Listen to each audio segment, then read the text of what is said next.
Entonces, habíamos hablado en anteriores clases acerca de 4 de los temas principales del Bhagavad Gita.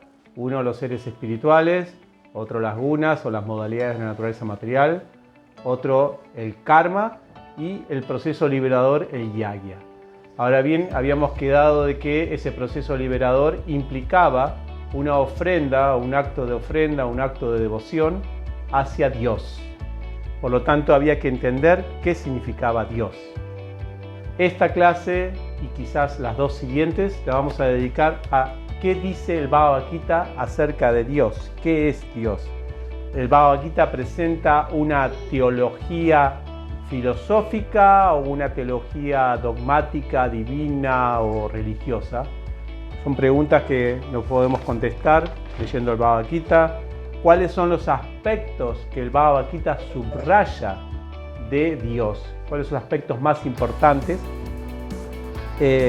¿Cuál es la implicancia que tiene entender concepciones de Dios para nuestra vida moral, para nuestra vida social, para nuestra vida espiritual? ¿Tiene alguna implicancia o es solamente un divertimento intelectual? ¿Y cuál es la diferencia realmente entre una teología filosófica o una divina o religiosa? Bueno, eso es lo que nos espera en la clase de hoy.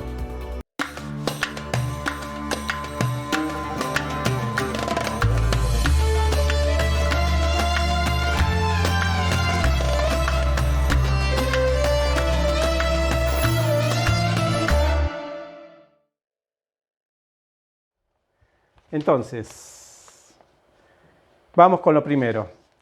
El Bhagavad Gita presenta una teología filosófica o divina. ¿Qué es una teología filosófica? Bueno, acá tengo algo para leerlo. Esto lo saqué de una página cristiana muy buena, donde habla acerca de estos asuntos, y dice: la teología filosófica es una rama de la teología. O sea, ¿qué vamos a hablar hoy? ¿Teología filosófica o teología? En donde se usan métodos filosóficos para llegar a una comprensión más clara de las verdades divinas. Existe un debate en cuanto a si la filosofía y la teología deben involucrarse en el esfuerzo del hombre para llegar a la verdad, o si la revelación divina puede o debe sostenerse por sí misma. ¿Se entiende? Hay algunos que dicen que solamente a Dios se lo comprende por revelación divina, o sea, por procesos religiosos, místicos, etc. Y otros dicen que se puede trabajar en un análisis filosófico para entender a Dios. Durante siglos ha habido varias teorías en cuanto a qué tan extenso deberían aplicarse los sistemas filosóficos a los conceptos teológicos.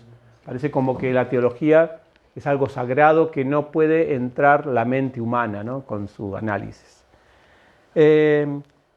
Algunos dicen que los dos deben estar totalmente separados, o sea que el análisis filosófico no debe meterse en el asunto de la comprensión de Dios, y que no tiene nada que ver el uno con el otro. Otros dicen que la filosofía y la razón son necesarias si el hombre está para entender correctamente la relación divina.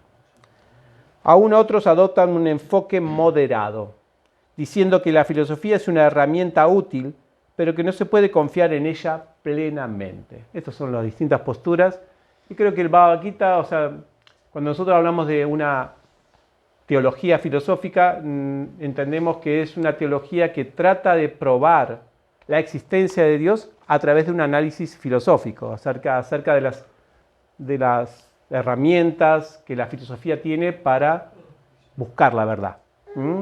Hay distintas ramas de la filosofía que ayudan a, por ejemplo, a entender la existencia de Dios, por ejemplo, la ontología.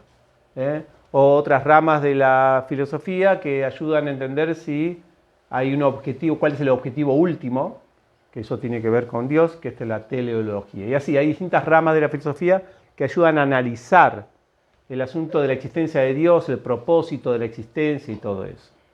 Algunos optan por la filosofía para entender estos puntos, o sea, por la razón, y otros simplemente por la cuestión divina de la religión, ¿no? ¿Qué dice el Bhagavad Gita? ¿Qué nos presenta el Bhagavad Gita? ¿Una religión? ¿Un análisis filosófico? Yo me puse a leer el Bhagavad Gita y no veo un análisis filosófico tipo Tomás de Aquino, o Agustín, San Agustín, los cuales ellos sí desarrollaron toda una lógica desde las herramientas filosóficas para llegar a la conclusión de Dios. Krishna en el Bhagavad Gita no hace eso. Me imagino también que es por poco tiempo, estamos hablando de antes de una batalla, 45 minutos, no creo que sea el momento para filosofar y ayudarlo a Arjuna a entender lógicamente la existencia de Dios. Así que Krishna lo que hace directamente es, en vez de hacer el análisis filosófico que hace Tomás de Aquino para llegar, por ejemplo, ¿no?, a lo que es Dios, directamente presenta la conclusión de Tomás de Aquino, por decirlo de una manera, ¿no? Ya presenta las conclusiones de lo que es Dios. Después, si algún filósofo quiere hacer el trabajo de darle la lógica, la racionalidad a esa conclusión, bienvenido sea. Pero en el Bhagavad Gita tenemos más bien conclusiones de Dios. Ahora, de lo que es Dios. Ahora, lo interesante es que las conclusiones, y esto es por qué el Bhagavad Gita no viene a ser un libro dogmático o simplemente que se apela a la religiosidad o a lo divino, a lo místico, para entender a Dios. Porque las conclusiones que presenta el Bhagavad Gita son las conclusiones que se presentan racionalmente por medio de la filosofía.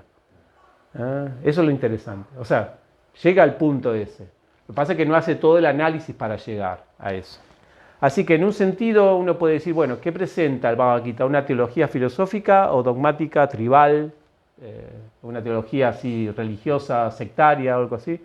No, presenta las conclusiones filosóficas, pero no hace el análisis completamente filosófico. Recuerden, 45 minutos nada más, las instrucciones de Krishna a Arjuna en la batalla de Kurukshetra.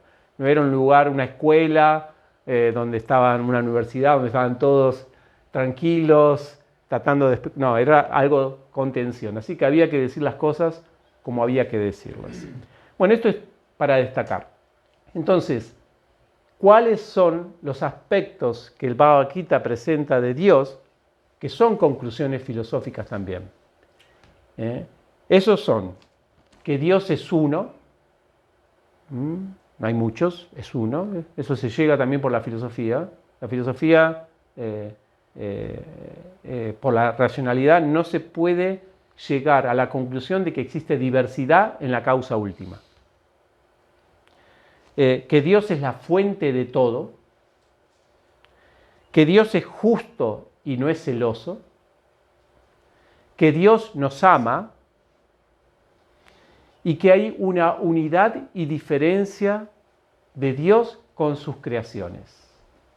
Estos son los 5 aspectos que presenta el Bhagavad Gita y que son la conclusión final de la filosofía acerca de Dios. Y Krishna mismo lo está diciendo. Recuerden que en el Bhagavad Gita se considera a Krishna divino, o sea, la divinidad misma, Dios mismo. Así que es interesante que Dios hable de sí mismo. Esto es algo especial, porque generalmente Dios no habla de sí mismo, sino que siempre hay intérpretes de él, filósofos, devotos. El Bhagavad Gita tiene la particularidad que Dios habla acerca de sí mismo. Y lo interesante es que dice, estoy de acuerdo con aquellos que hablan de mí. Hay un verso que dice interesante. Todos los que no, hay un verso del capítulo. No, sí, pero hay otro que dice, ellos que me conocen, aquellos que hablan acerca de el que está más allá de todo y que ese soy yo. ¿No? Es verdad, dice, ¿no? Así que nosotros vamos a tratar de ir elaborando cada uno de estos 5 temas. Hoy me propongo los 2 primeros, Dios es uno y es la fuente de todo, pero recuerden, no vamos a hacer aquí, aunque pesar que no estamos en una batalla, tenemos menos de 45 minutos, así que no vamos a hacer el análisis filosófico de cómo llegar a estas conclusiones, para refutar otras teorías ateas o algo así. No es el punto de estas clases, sino a mí me gusta más, y como nuestro canal habla de Bhagavad Gita tal como somos, es qué implicancia tiene a nosotros, a nuestra vida, entender estos 2 puntos. Si no lo quieres entender así, no hay problema. Pero si lo entendés, si entendés a Dios, por ejemplo, lo que nos proponemos hoy, como que es uno solo, y que Dios es la fuente de todo, ¿qué me cambia a mí en la vida? ¿Qué me cambia a mí en la vida que Dios sea varios? Si yo ni siquiera creo en Dios, uno puede decir, oh sí, yo creo, pero no es algo importante. ¿Qué me cambia a mí en la vida de que Dios sea la fuente de todo? ¿Realmente esto es algo que tiene que ver con nuestra vida cotidiana? Mira, yo estoy buscando otras cosas en la vida cotidiana, cómo subsistir, ¿no? Cómo amar a otras personas. ¿Qué tiene que ver Dios en mi existencia? Bueno, vamos a ver que tiene algunas relevancias, tiene bastante implicancias el asunto de nuestro concepto de Dios con nuestra vida cotidiana. Esa es un poco la propuesta que quería hacerle. Primero que todo, Dios es uno. Bien, esto, a pesar de que algunos dicen que el monopolio, digamos por decirlo de una manera, del monoteísmo son las religiones que parten de Abraham, sí, que son la cristiana, la judía y la musulmana, como ellos parece que dicen, no, todos los demás son politeístas. No, el Gita ya presenta, el Gita es el libro más importante de toda la zona de la India, ya presenta un monoteísmo, ya Krishna mismo dice que hay uno solo, soy yo, ¿no? Dice Krishna, dice, por ejemplo, a ver qué versos aquí, dice, yo soy la meta, el sustentador, el amo, el testigo. Bueno, hay varios versos donde Krishna dice que yo soy la fuente de todo, más allá de mí no hay nada. Eso está, sí, las perlas, claro, el capítulo 7, verso, no me acuerdo, 7 creo, 9 o 10, por ahí. Bueno, la creación descansa en mí. Sí, dice, y lo hace con una analogía preciosa. Todo descansa en mí, no hay nada más allá de mí, tal como unas perlas sostenidas en un hilo. Esto es interesante, que hay uno solo. O sea, en un collar hay un hilo solo. Sí, claro que hay perlas más lindas que otras y perlas más poderosas, pero las perlas jamás compiten con el hilo. Esto es interesante, porque a veces el concepto de Dios se lo toma como alguien superior nada más, pero cuando nosotros decimos alguien superior, implica que hay alguien inferior, y por lo tanto hay una competición del inferior a llegar alguna vez a ese superior. O, por ejemplo, podríamos decir, si se juntan todos los inferiores, superarían al superior, porque es solamente una cuestión de escala. Pero Krishna no se presenta como el superior, sino como el único. Y la analogía que usa es la del collar, no la de una competencia de perlas, yo soy la perla más linda y más grande. No, dice, yo soy el hilo que te sostiene, pequeña perlita. Y no se ve. Y no se ve. Y esa es también la otra cuestión, muy bueno ese aporte. Porque todos acá estamos luchando por ser los grandes dioses, y yo soy más grande que vos, y yo soy más grande que vos, pero Dios no aparece en esa competición, en ese desfile de héroes, ¿no? O de grandes personalidades, no aparece Dios. Interesante, por ejemplo, en un partido de fútbol, o sea que todos alaban a los jugadores, al director técnico.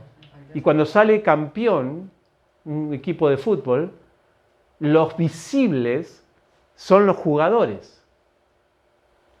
Y ellos parecen los superiores. Y uno dice, ¿y Dios? ¡Qué humildad que tiene Dios! Pero Dios es el que sostiene todo eso. Krishna va a decir en el Bhagavad Gita que Él es la habilidad de las personas. Él es lo que le da la inteligencia, lo que le da toda esta naturaleza material, es como lo que sostiene todo. Así que no hay competidores. Esto es con respecto a que Dios es uno. Te interrumpo este video solamente un minuto para comentarte algo. Estos videos los hacemos con mucho placer y alegría, pero a la vez nos demandan mucho esfuerzo, energía y dinero. Así que quería invitarte a colaborar con nosotros y con este lindo esfuerzo. Si te gustan estos videos y querés unirte para ayudar a la difusión de las enseñanzas del Bhagavad Gita, tenés muchas formas diferentes de colaborar. Puedes colaborar monetariamente. Si eres de Argentina, escaneando este código podrás hacer tu aporte con Mercado Pago. Podés unirte a nuestro Patreon y de esta manera con una cuota te volvés un socio de nuestro emprendimiento y de esa manera vas a recibir muchos regalos, muchos cursos, descuentos, materiales que tengo para ofrecerle a todos los asociados de nuestro Patreon. Y en la descripción de este video tienes también formas de colaborar con los datos de nuestra cuenta bancaria o por PayPal si eres fuera de la Argentina. También puedes ayudarnos en la edición de los videos. Si sabes algo de diseño gráfico, edición de videos, podemos ver de armar un equipo para armar lindos videos para difundir el Bhagavad Gita. Y también puedes ayudarnos a difundir estos videos en tus grupos de WhatsApp, en tus redes, o simplemente, y espero que ya lo hayas hecho, suscribirte a este canal, darle me gusta a todos los videos y compartirlos y hacer comentarios, preguntas y sugerencias de los temas que querés que hablemos. De esta manera podemos crear una comunidad del Bhagavad Gita global para el beneficio de todo el mundo. Y también para el Dios es uno, también es un poco para no dejarnos diversificar con distintos poderosos de este mundo, en el sentido de no creer que sí, Dios está, pero mira, este se volvió bastante poderoso, me conviene ahora refugiarme o pedirle favores a este. Esto no solamente en el plano humano, sino también en el plano divino. En el plano divino hay personas que adoran a dioses que uno dice, bueno, sí, Dios es bueno, pero esta diosa que da plata y debe ser muy poderosa porque Dios no sé si tiene tanto poder como esta diosa que da plata, por ejemplo. O este santito, o este ser espiritual por ahí, este ángel.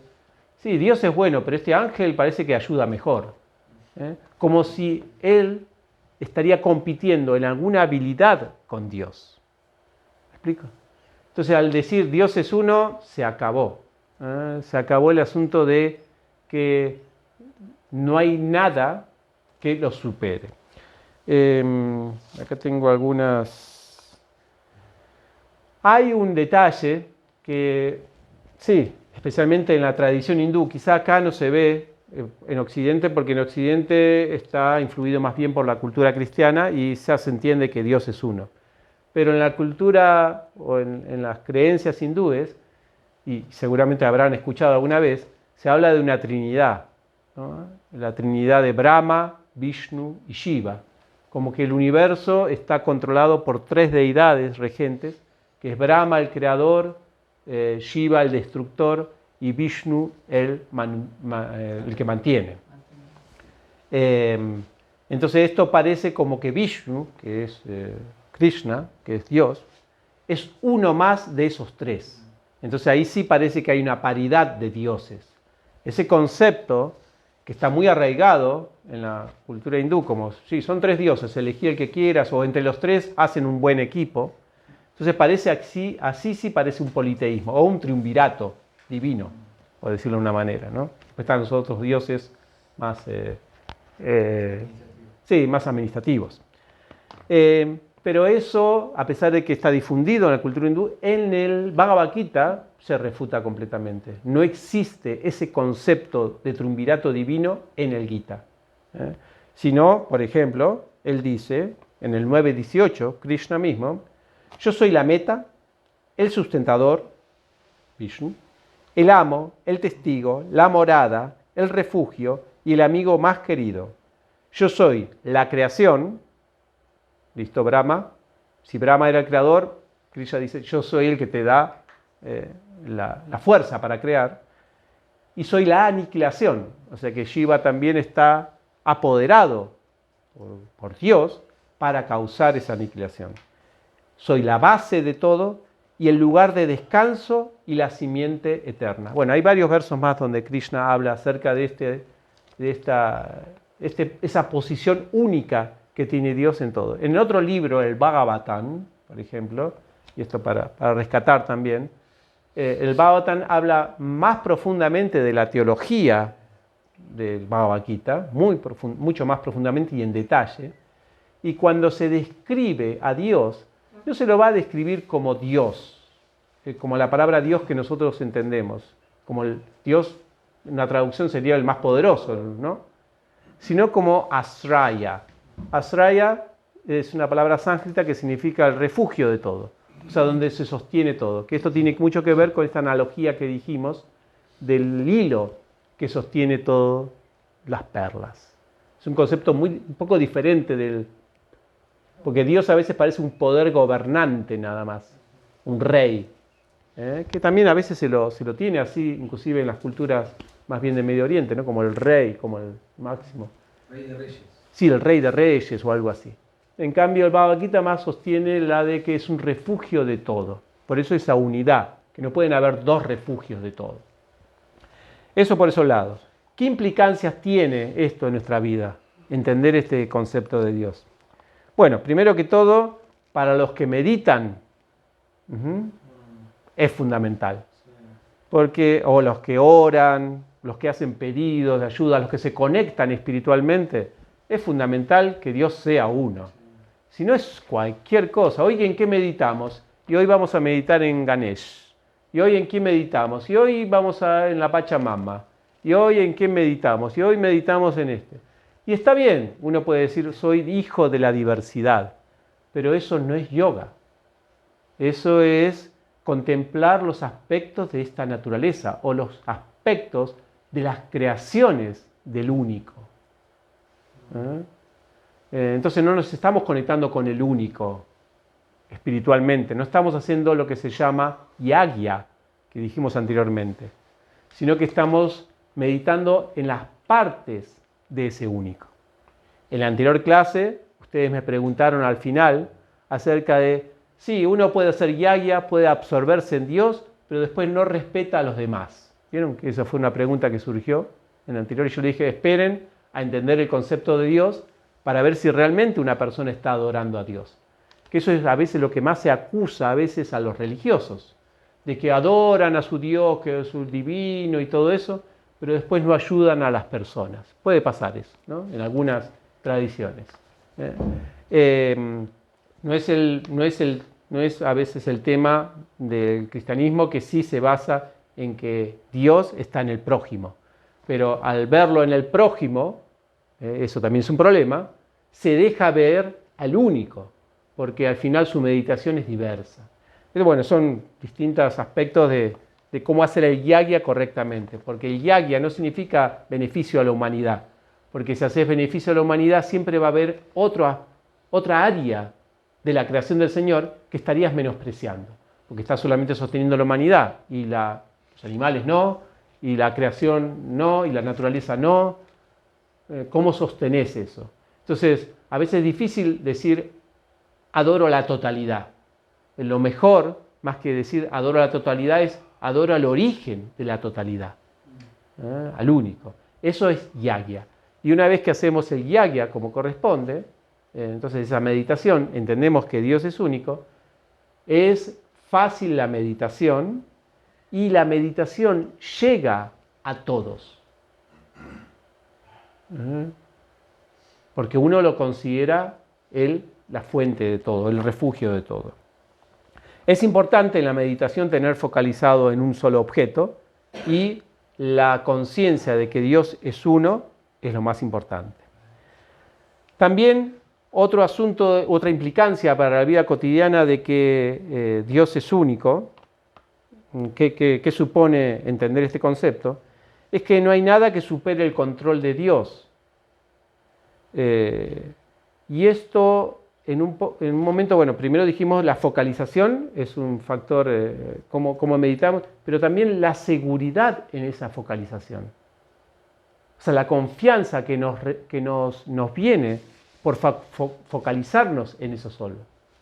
Porque no es una cuestión solamente de cuánto nosotros nos concentramos, sino de qué confianza nos da esa meditación única.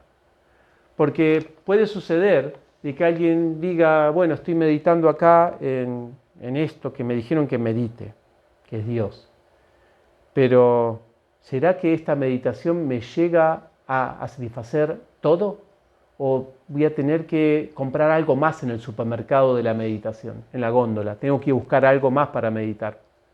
Entonces uno tendría un temor ahí, un temor de que quizás no es lo suficientemente valioso o no es lo suficientemente seguro esta meditación, porque mientras medito en Dios, quizás hay otros aspectos que no estoy meditando y que me pueden jugar en contra, ¿no? Por ejemplo, uno piensa, no, medito en Dios, pero tendría que tener algún talismán para evitar los demonios y los fantasmas. Sí, medito en Dios por una parte, pero ¿me das algún tantra, algún sacrificio para liberarme? ¿Algún truquito, alguna piedra, algo para evitar que los espíritus me tomen? Como parece ahí que hay otros poderes más poderosos que mi meditación en Dios. Entonces esto se desintegra, este temor se desintegra al saber que Dios es uno, y que es el refugio de todo. ¿Se entiende? Eso es importante.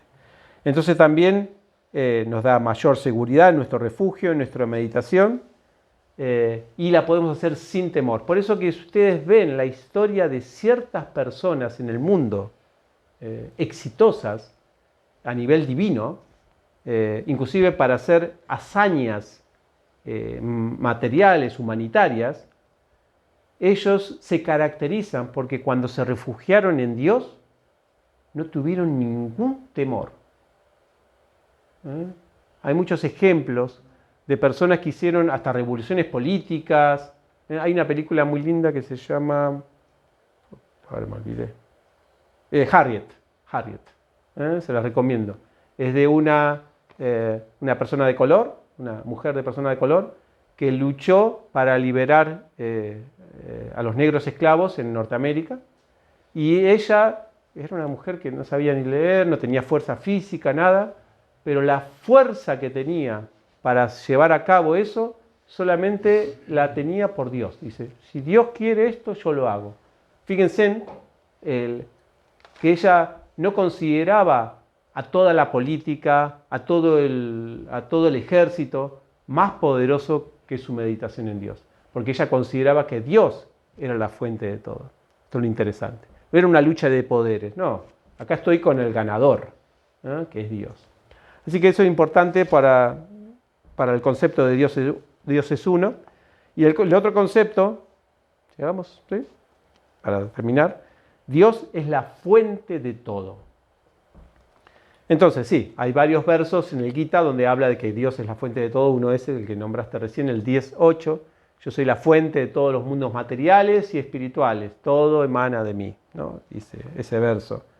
El universo entero procede de Krishna, 7.6.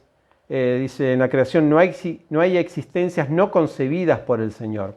Esto es interesante, ¿no? Porque si nosotros entendemos que Dios es la fuente de todo,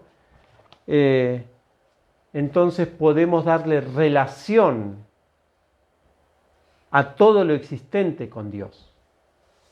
Una cosa que ocurre cuando uno no entiende a Dios como fuente de todo, sino como uno más, es que podemos empezar a percibir cosas separadas del Señor. Por ejemplo, actos, culturas, hormigas. Las hormigas que nos invaden la huerta, por ejemplo. Decimos, estos individuos no son creaciones de Dios.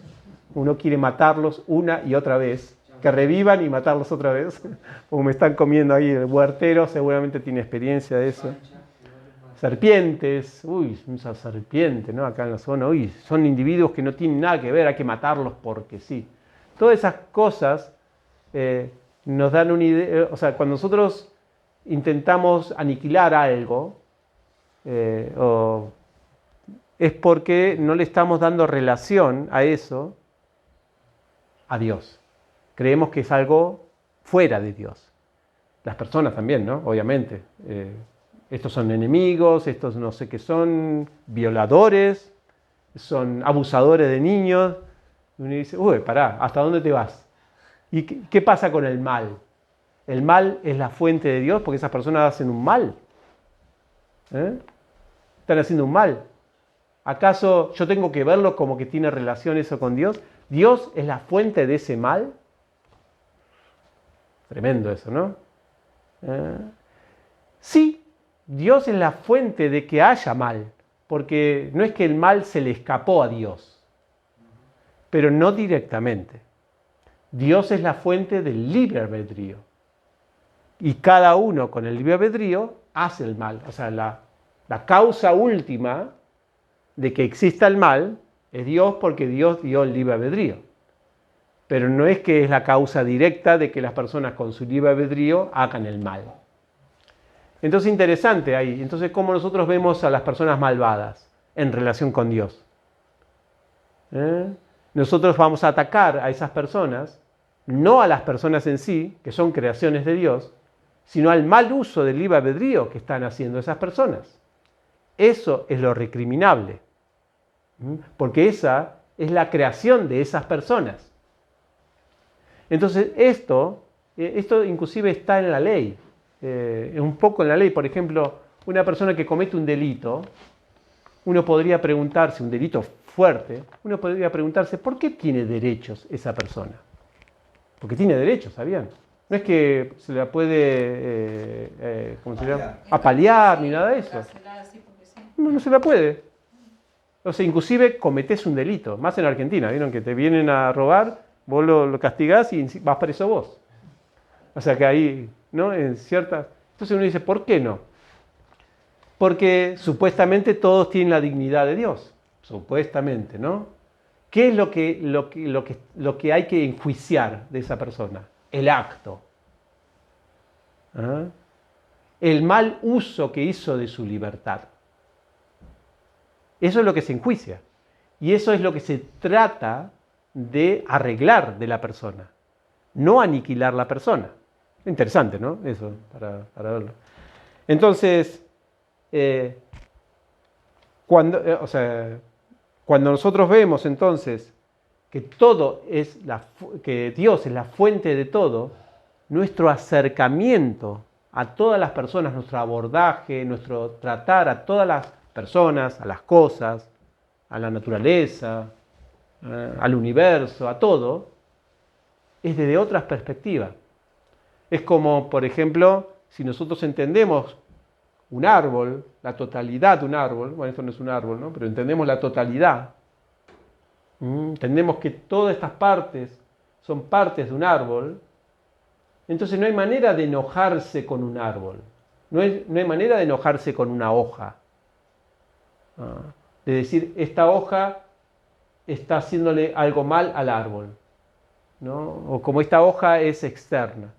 A no ser que a veces sucede que alguna rama puede estar obstaculizando a otra rama, ¿no? Ese es el ejemplo del libre albedrío haciendo sus macanas, y perjudicando quizás al árbol en sí o al florecimiento del árbol. Pero ¿qué hacemos en ese caso? Cortamos. Pero ese corte que hacemos, ¿es un corte que hacemos con odio a esa rama? ¿Queremos aniquilar la existencia de esa rama? ¿O nuestra visión es en función de la totalidad? Entonces, bueno, esto es un análisis muy desde la ética y hay que darle mucha profundidad, obviamente, no es para esta clase eso. Pero aún así veo que hay muchas implicancias de entender a Dios como la fuente de todo en la manera en que nosotros nos relacionamos con su existencia.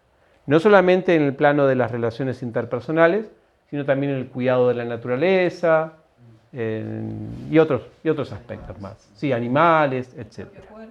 Nuestro propio cuerpo y todo eso. Esto también nos ayuda al entender que Krishna es la fuente de todo, a salirnos de los ismos. Que es como, por ejemplo, alguien es el protector de esta hoja y otro es el protector de esta flor y otro defiende esta hoja y que no compiten con la flor, ¿no? Que uno defiende los animales, otro la humanidad, otro la naturaleza, otro el mar, otro los delfines, otro los elefantes y así. Es como muy diversificado y peleándose unos a otros. Es una cosa media ridícula de, bueno, ¿qué pasa en la humanidad? Para protegerse pelean.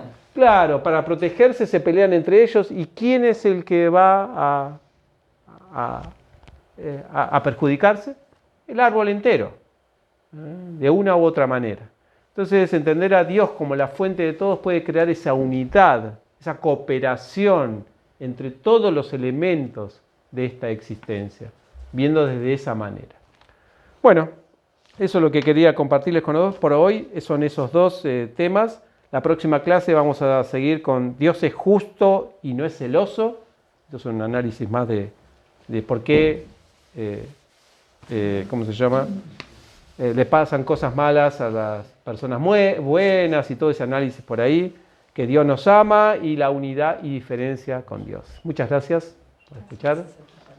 ¿Una pregunta, un comentario? ¿Cuáles serían entonces los temas?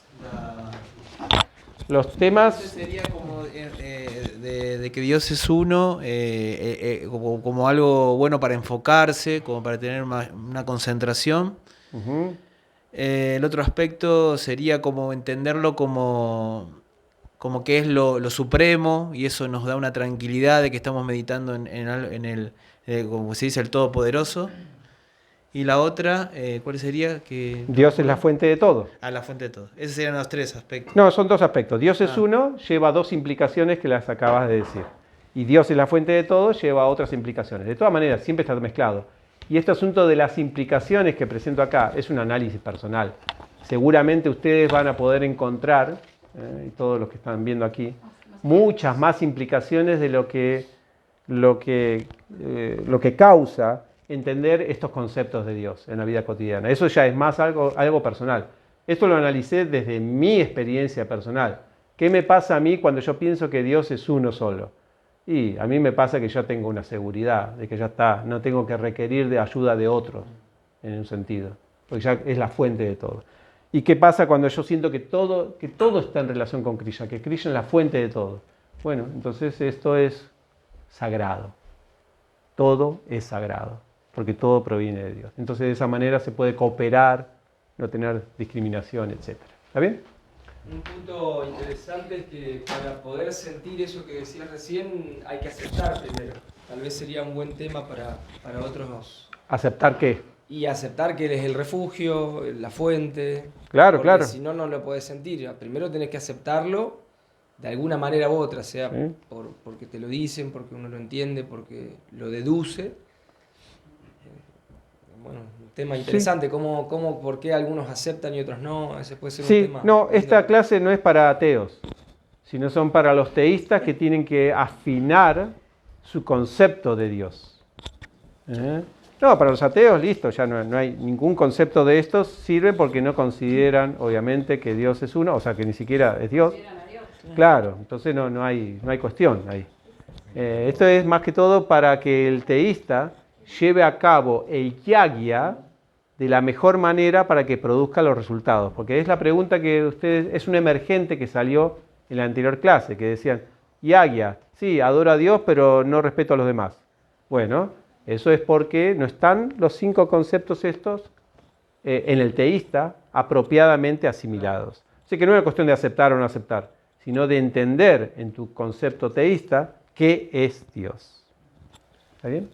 Yo, perdón, quería comentar cuando vos dijiste del miedo, que como que uno se le va el miedo por pensar que Krishna es uno.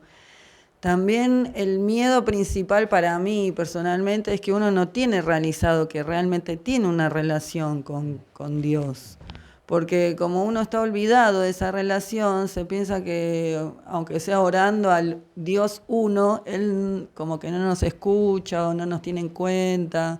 Entonces, el miedo es por sentirse separado, en mi caso, ¿no? Que uno no realmente no está olvidado de que que Dios nos ama profundamente, que está continuamente conectado con nosotros. Bueno, eso quería comentar. Muy bueno eso, Champa. Y esos son elementos o aspectos de Dios que retroalimentan más esa confianza. Que Dios es justo y no es celoso, que Dios nos ama, y que hay una unidad, una unidad con Dios. Entonces eso sí va a retroalimentar más nuestra confianza en nuestra oración, en nuestro yagya. que es respondedor. Y que responde, sí, por eso Dios nos ama significa que hay una relación. Si no, los objetos no nos aman. El celular no me ama, la computadora muchas veces no me ama, porque si no haría las cosas más rápido. Vos Sí. amás la computadora y Yo amo a la computadora, exactamente, eso sí. Recíproco. No es recíproca la cosa, sí. Entonces sí, que hay reciprocidad es interesante, es verdad, porque nosotros podemos decir amo a Dios, pero no sé si Dios me ama. Entonces ese concepto lo vamos a analizar en próximas clases. ¿De qué manera nosotros percibimos ese amor de Dios? Bien. Y otro punto, quería preguntar, bueno, ¿vos tenés algo que ir en relación a esto? No. La cuestión cuando se dice si Dios es uno y es el supremo, esto que lo otro, y vos decías de no, o parecería como que no se adora a Brahma o a Shiva o a cualquier representación de Dios, pero entonces ¿en qué quedan todos esas personalidades o los santos cuando la gente va y le ora a un santo? ¿O en qué queda la adoración de un maestro espiritual o de cualquiera que está fuera del pedestal de Dios? Muy buena pregunta. Gracias, Pancha, por hacerme aclarar ese asunto. Sí, el Gita tiene dos posturas con respecto a la adoración, o al respeto, o a la honra, o al yagya, a seres superiores. Seres superiores como padres, maestros o seres divinos. Tiene dos posturas con respecto a eso. Una válida, bajo la ley, y la otra que no es productiva para la vida espiritual. Sí.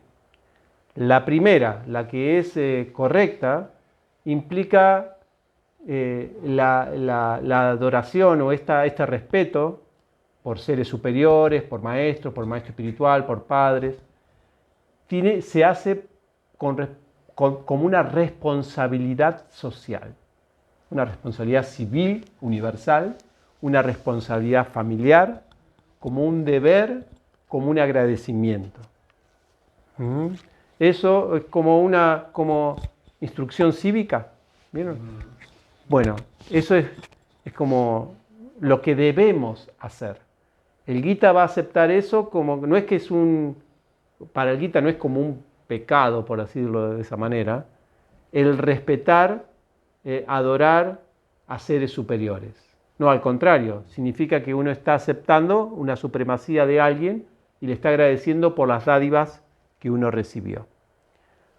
Cuando eso, el Gita dice que se vuelve en contra de nuestro concepto teológico correcto o de nuestro desarrollo espiritual, eso lo va a explicar más adelante. El capítulo 3 explica, digamos, los deberes y derechos civiles de uno en el universo y la adoración. Pero más adelante puede haber que haya una tendencia por personas religiosas o que quieren adorar a seres superiores, las cuales solamente están movidas no por el yoga, la conexión y el desarrollo espiritual, sino por la satisfacción de deseos materiales. Entonces, el Gita va a nombrar eso como una especie de soborno universal o soborno terrenal, en el sentido de que yo quiero comprar con mi adoración algún beneficio de esas personas. Eso uno puede decir, bueno, ¿cuál es el problema de adorar a tal santo para que a mí me dé trabajo? Si él da trabajo, ¿cuál es el problema? No hay ningún problema desde el punto de vista de conciencia material. Pero acá el Bhagavad Gita pero eso no es yagya. Eso es lo interesante. Y ahí uno puede decir, eso es adoración, eso es la religión. No, eso no es la religión del Gita. Se confunde a veces rituales donde adoración a personas parciales o poderosas de este mundo o de mundos supranaturales, como si fuera algo religioso o espiritual. No, el Gita lo rechaza eso. Lo único espiritual es la adoración Brahman. Recuerden, es todos los artículos al Brahman, a la fuente última. Eso es lo que hace yoga, eso es lo que produce la conexión espiritual. Entonces lo otro no produce conexión espiritual, primero que todo dice Krishna eso, no pasa nada con eso, no avanzás espiritualmente, por más pomposa que sea ese ritual, por más parece religioso, parece el packaging de eso, parece un ritual que están todos así como con las manos juntitas y todo, no conecta espiritualmente, sino que satisface deseos materiales. Por lo tanto, inclusive el Gita va a decir que eso puede generar aún mayor desarrollo o cultivo de deseos materiales. Entonces el Gita no lo va a poner como algo bueno eso. Lo va a rechazar. Inclusive sí va a decir, ¿cómo se llama? Va a utilizar palabras fuertes para ellos. Abhidhi Purvakam, por ejemplo, ¿no?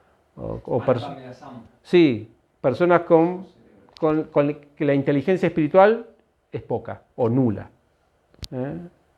Puede ser que tenga inteligencia para otras ramas, pero para la inteligencia espiritual, no. Entonces, esto es un poquito, o sea, si uno quiere, o sea, no es que uno quiere, uno debe respetar a todos estos seres superiores. Por ejemplo, si hay grandes santos, semidioses, o personas, espíritus, ángeles, uno le debe todo el respeto, si uno es un yogi. Pero no el respeto en función de la satisfacción de un deseo, porque ahí es donde uno está, deseo material, ahí uno está inhibiendo, digamos, su confianza en el único. Esto se ve también en las tradiciones protestantes, ¿no? El asunto de que no haya figuras o imágenes de otros, porque confunde el asunto del refugio, esa diversidad. Bueno, en India la diversidad esa se traduce en semidioses. ¿Está bien? ¿Está bien? Dios está en todos esos seres, pero esos seres no son Dios. Exactamente. Krishna mismo en el Gita va a decir que Él es la fuente de todos esos semidioses. Inclusive Él dice en el Gita, Él es el que le da el poder a ellos. Y otra cosa más que da Krishna, que esto es alucinante, que dice que Dios mismo es el que da la fe al adorador para que adore a esas personas.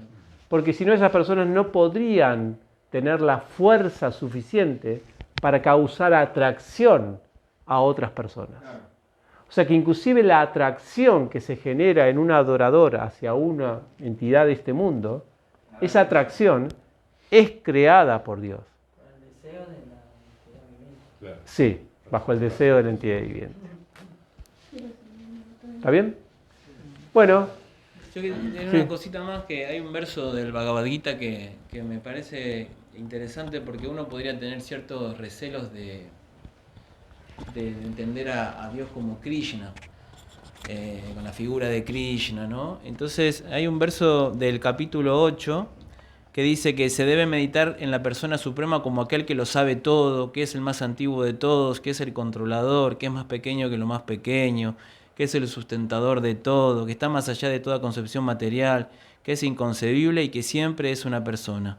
Él es luminoso como el sol y es trascendental más allá de esta naturaleza material.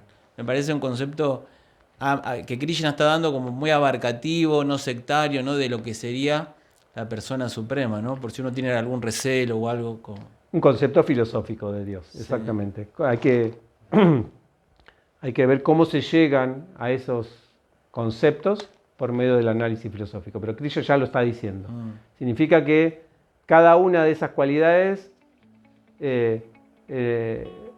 nos ayudan a no entenderlo desde una manera parcial. Dios no es solamente la pintura de Miguel Ángel ahí con el dedito así. Es mucho más. Entonces dejar abierta la posibilidad de que Dios es mucho más de lo que nosotros podemos concebir. ¿Está bien? Gracias. Bueno, gracias a ustedes. Nos vemos en la próxima clase. Gracias por acompañarnos. Muchas gracias. Si te gustó este video, por favor, suscríbete a este canal o compartí el video o comentalo. Ayúdanos a difundirlos. Puedes unirte también a nuestro Patreon, donde podés recibir regalos exclusivos, materiales, videos, cursos que impartimos en nuestro campo. Nos vemos pronto. Muchas gracias. Un abrazo. Hasta luego.